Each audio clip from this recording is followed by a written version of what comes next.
먹는 것이 곧 나를 만든다. 안녕하세요, 리틀약사입니다. 이 뼈 건강, 혈관 건강에 아주 중요한 영양소지만 아직 잘 알려지지 않은 영양소가 있습니다. 이 영양소가 결핍되면 골다공증이나 혈관 석회화가 가속화될 수 있을 뿐만 아니라 치아에도 안 좋다라고 알려져 있습니다. 어떤 건지 감이 오시나요? 오늘 제가 말씀드릴 영양소, 사실 제가 2017년부터 이 블로그에서 수차례 강조했던 바로 비타민 K2입니다.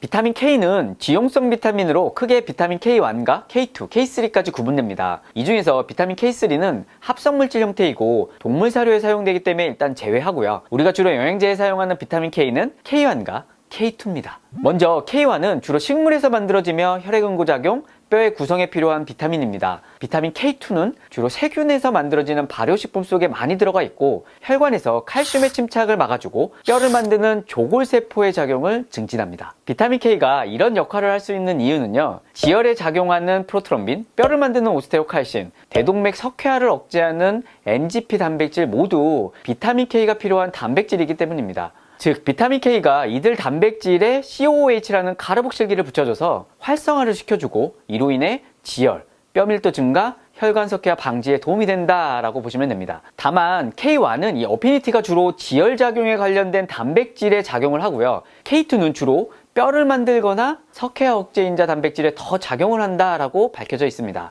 실제로 2017년에 발표된 리뷰 논문을 잠깐 보면요, 골밀도 및 혈관 석회화를 위해 비타민 K1을 사용하면 큰 차이가 없다. 하지만 비타민 K2를 사용하게 되면 골질이 향상되고 골절을 크게 줄이고 혈관 석회화를 예방하는 것으로 나타났다. 결국 비타민 K1과 K2는 구별해서 쓰는 게 더 좋겠다.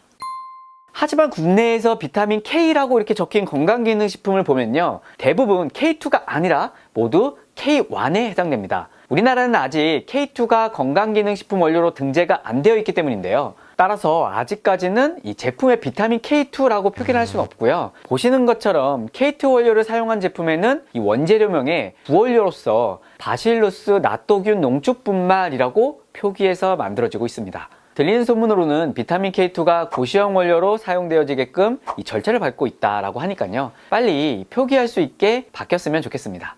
그리고 비타민 K2는 생선과 육류에 주로 들어간 MK4와 낫또나 청국장에 주로 함유된 MK7으로 나뉘는데요. MK7 형태의 비타민 K2가 흡수율도 좋고 우리 몸에 오래 남아서 생체육률이 좋다라고 알려져 있는데요. 그래서 제품에는 대부분 MK7 형태의 비타민 K2가 사용되어진다. 스트레스, 음주, 흡연, 동물성 단백질의 식습관, 간편식 등 이 현대의 라이프 스타일은요, 이 비만이나 대사증후군 그리고 염증 질환을 급격하게 증가시키고 있습니다. 또한 이런 이유들로 우리 몸은 산성화가 쉽게 되고 산성화된 신체를 중화하기 위해 뼈에서 칼슘을 빼내 혈액 내 pH를 유지하려고 합니다. 뼈에서 칼슘이 자꾸 빠져나가니까 결국 골 감소증이나 골 다공증이 일어나는 거고요. 혈액 내에 유리칼슘이 많아지게 되면 칼슘이 유방이나 갑상선, 혈관, 근육 등에 침착돼서 석회화가 진행되는 겁니다. 즉 현대 음식 문화와 생활 패턴이 이 골다공증과 동맥경화의 위험성을 증가시켰고 혈관성 질환, 석회화 질환의 위험성도 증가시키고 있다. 그렇다고 칼슘만 고용량 섭취하게 되면 오히려 심혈관계 질환의 위험성이 높아질 수 있다는 연구 결과들도 있습니다. 이때 비타민 K2는 혈관의 칼슘을 뼈로 잘 이동시켜주는 역할을 하기 때문에 뼈 건강에도 도움이 될 수 있고 동맥경화의 위험성이 있거나 칼슘 석회화로 인한 위험성이 있는 현대인들에게 긍정적인 역할을 기대할 수 있습니다. 실제 비타민 K2에 관한 로트르담 연구에서는 비타민 K2가 간상동맥 심장질환 위험을 감소시킨다는 연구 결과도 있었고요.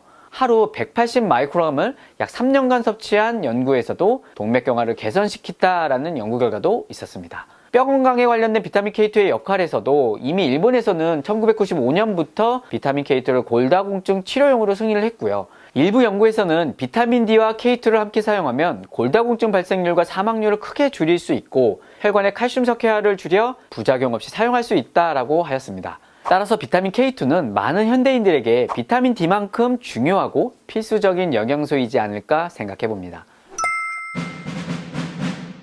사실 항혈액 응고제인 와파린을 드시지 않는 분이라면 비타민 K2에 대한 특별한 주의사항은 없습니다. 와파린은 비타민 K와 구조가 비슷해서 비타민 K의 지혈작용을 방해해 혈액응고를 억제합니다. 그래서 와파린을 복용하시는 분에게 비타민 K를 먹게 되면 와파린의 효능이 감소될 수 있다는 겁니다. 하지만 이건 주로 비타민 K1에 해당됩니다. 비타민 K2가 와파린에 미친 영향을 연구한 결과를 보면요. 비타민 K2 20mg 이상이 되어야 혈액응고 시간 INR 값에 영향을 미쳤다. 종합적으로 볼 때 비타민 K2는 5mg 이하에서 권장된다라고 합니다. 현실적으로 영양제에 들어간 단위가 마이크로암 단위이기 때문에 비타민 K2를 먹어서는 큰 영향이 없다라고 주장하기도 하는 거죠. 하지만 개인적으로 저는 이 와파린은 생명과 직결되는 문제가 있기 때문에요. 정말로 보수적으로 접근해야 된다라고 생각합니다. 따라서 절대로 와파린 복용 환자는 비타민 K2를 자의적으로 드시라고 권하지 않습니다. 정말 드시고 싶다면 반드시 담당의 선생님과 충분히 상의한 후에 담당의 선생님의 컨트롤 하에 드시길 권장합니다.